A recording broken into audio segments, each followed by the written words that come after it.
The excitement is just, wow, really building, isn't it? Oh, absolutely. The 2026 FIFA World Cup, I mean, feels like it's going to be huge. And historic, too, first time across 3 countries. The U.S., Canada, A Mexico. massive undertaking. And getting there, being in the stadium, that's the dream for so many fans. Today, we're really going to unpack how you can make that happen, specifically how the official ticketing platform works. Exactly. And that platform is SeatGeek. They're the official partner for this World Cup, which is, well, it's a pretty big deal. They're handling the whole ticketing side of things. Right. So our mission today, for you listening, is pretty straightforward. We want to give you a clear, simple rundown of how SeatGeek is managing the tickets for 2026. It's a global event, so it's complex, but the idea is to show how SeatGeek is trying to make it user-friendly. Despite the scale. Yeah. User-friendliness is key. Okay, so let's start with the partnership itself. FIFA and SeatGeek. Why is this particular team-up so significant?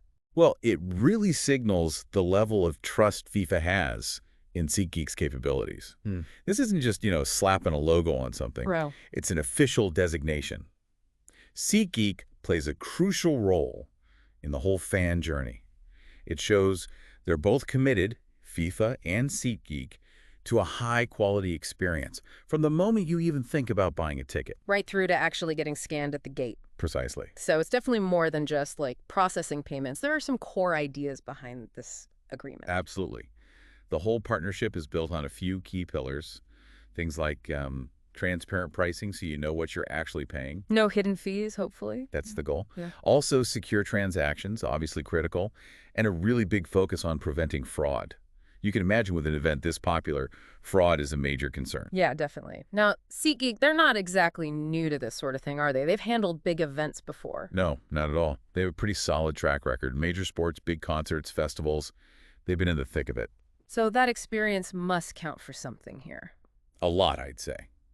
It brings credibility. It suggests they have the infrastructure and the know-how to handle the sheer volume of traffic and transactions the World Cup will generate, and hopefully do it without the fan experience suffering. Okay, makes sense. So say you're listening, you're getting excited, you want to try and get tickets. What are the absolute first steps on the SeatGeek platform? Getting started is designed to be pretty simple. You'll need to register and set up an account. Standard stuff, really, on their website or through the mobile app. Okay, so the usual drill name, email. Yeah, name, email address, and you'll need to create a secure password. They'll likely have you verify your email address, too, just to confirm it's you and keep things secure. And setting a strong password is key, obviously. Always. They usually have guidelines for that. Then I heard you might be able to add extra security layers if you want. Yes, exactly. Options like two-factor authentication might be available. It just adds another safeguard to your account. Good to know. And once you're set up, you have your profile. That's your hub, basically. You can update your contact info there, maybe set preferences for the kind of tickets you're interested in, and, crucially, track your orders and manage any tickets you buy. Yeah. They really aim for an intuitive design. Okay, account set up, check. Now you're logged in. What tools does SeatGeek actually give you to, find the seats you want? This seems like the tricky part. Right, this is where some of their tech comes into play. They have these interactive seating maps. Okay. And they're not just static pictures. They offer 360-degree virtual views from different stadium sections. Oh, wow. So you can actually see what the view might be like. Pretty much, yeah. It gives you a much better feel for the perspective from that seat before you buy. It tackles that old problem of buying blind and hoping for the best. That's huge. No more getting stuck behind a pillar you didn't know was there. Hopefully not. And to help you choose, they also have seat comparison tools. Comparison. How does that work? You can look at different available seats side by side.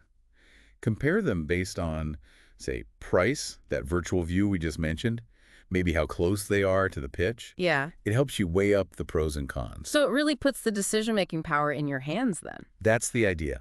The whole platform, website, and app is designed for easy navigation.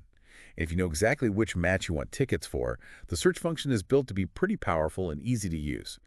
Find those specific tickets quickly. Makes sense. Plus, once you have an account and maybe browse a bit, the system can start offering personalized recommendations or updates if tickets for teams or matches you like become available. Okay, cool. So you've used the maps, compared some options, found tickets you like the look of.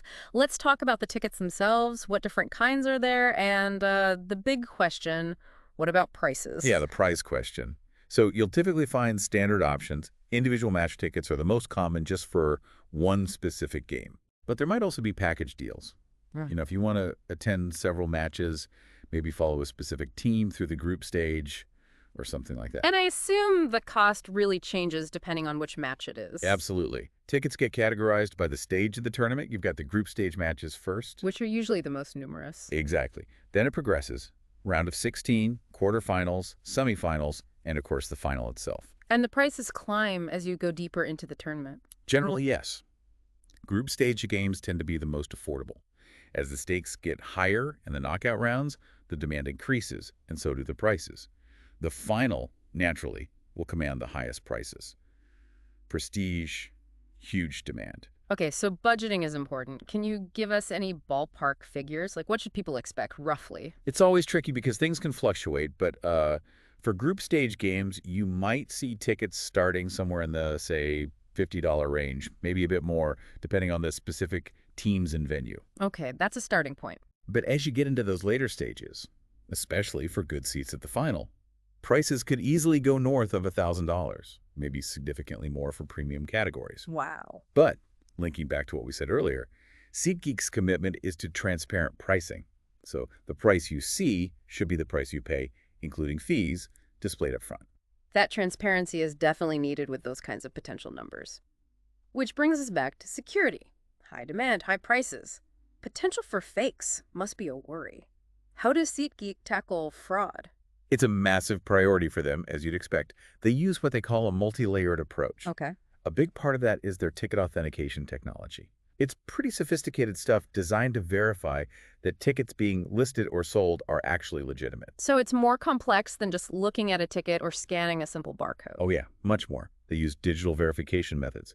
This often involves things like encrypted data, maybe real-time checks against FIFA's central ticketing system to confirm validity. It's not just a visual check. Yeah. And they also work to build in anti-counterfeiting features right into the system, trying to stop fake tickets from even getting listed in the first place. That sounds reassuring. It reduces your risk as a fan of buying a dud ticket. Exactly. It enhances security across the board, lowers the risk of counterfeits circulating, and ultimately, it builds trust.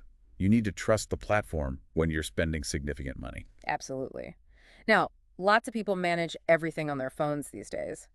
SeatGeek has a mobile app. How does that fit into the World Cup picture? Does it help? Oh, the app is definitely positioned as a key tool. It's designed to make the whole process smoother, more convenient, especially when you're, potentially traveling or on the move. So what can you actually do in the app? Key things include secure ticket storage. Yeah. Your tickets live digitally in the app, so no worrying about losing paper tickets. That's handy. You can manage them right there. It can also give you those personalized recommendations we talked about. And what about, like, last-minute info, game time changes, gate updates? That's another big plus. The app provides real-time updates and notifications. So if there's a schedule change or maybe more tickets suddenly become available for a match you're watching, you can get an alert straight to your phone. Ah, okay, so it keeps you in the loop right up to the event. Exactly. It's like having a direct line to the latest info. And buying tickets through the app, is that easy? Secure? It's designed to be very smooth and just as secure as the website. You can browse, select, and purchase tickets safely directly from your phone. They really position it as pretty indispensable if you're planning to attend. Okay. So the tech seems pretty robust. But what happens if you do run into an issue or just have a question? What's the customer support situation like? Good question. Support is crucial for something this big. SeatGeek offers the usual channels. You've got email support for less urgent things, Right. phone support if you need to actually talk to someone, and live chat, which is often good for quicker questions. And this is a global event. What about language barriers or different time zones? They address that too. They provide international support options, including staff who speak multiple languages. The aim is to cater to that diverse global fan base coming for the World Cup. That's essential, really. Absolutely. And if you need help quickly, say there's an issue right before a match, what are response times like? It can vary, of course, depending on how busy they are. But generally, they aim for timely help.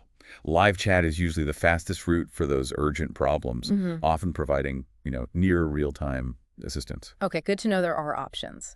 Right. Let's shift gears slightly. We've covered the platform, the support. Let's talk strategy. For you listening wanting to get tickets, what are some top tips to improve your chances with SeatGeek? Okay, strategy number one, without a doubt, is timing. Be ready when they go on sale. Exactly. Keep an eye out for the official sale date announcements from FIFA and SeatGeek, and if they offer any kind of pre-sale registration, jump on it. Pre-sales, how do those usually work? Often, you need to register your interest beforehand. Follow their instructions carefully. Getting into a pre-sale window, even if it doesn't guarantee tickets, can significantly boost your odds compared to waiting for the general public sale. So be proactive, register early. Got it. Got it. What if you miss out in the initial sales? Is that it? Game over? Not necessarily. There's the secondary market to consider. SeatGeek itself facilitates resale on its platform. Ah, okay. So people selling tickets they can no longer use. Exactly. Or sometimes people buying specifically to resell, though policies around that can be complex. But the key thing with the secondary market is caution. Why is that? Prices. Prices, definitely. They can fluctuate wildly based on demand. A highly anticipated match might see prices skyrocket. You need to monitor things closely and decide what you're willing to pay, and act fast if you see something reasonable. And still be mindful of potential scams even on the official platform. Even with SeatGeek security, vigilance is always wise on any secondary market. Stick to the official platform, understand the terms, but yeah, be cautious. Okay, solid advice.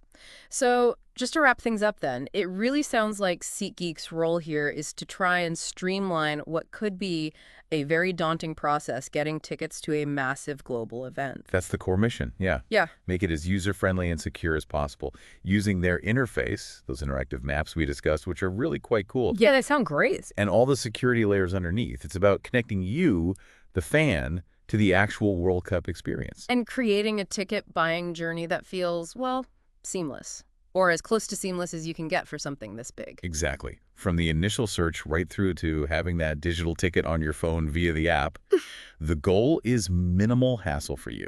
Well, the anticipation for 2026 is definitely palpable. It's good to know there are systems like SeatGeek working behind the scenes to bridge that gap between excitement and actually, being there. Turning the dream into a potential reality. So for you listening, maybe now's the time to start thinking. Yep. Which matches really grab you? Which cities? And perhaps start mapping out your own SeatGeek strategy. Never too early to start dreaming, right?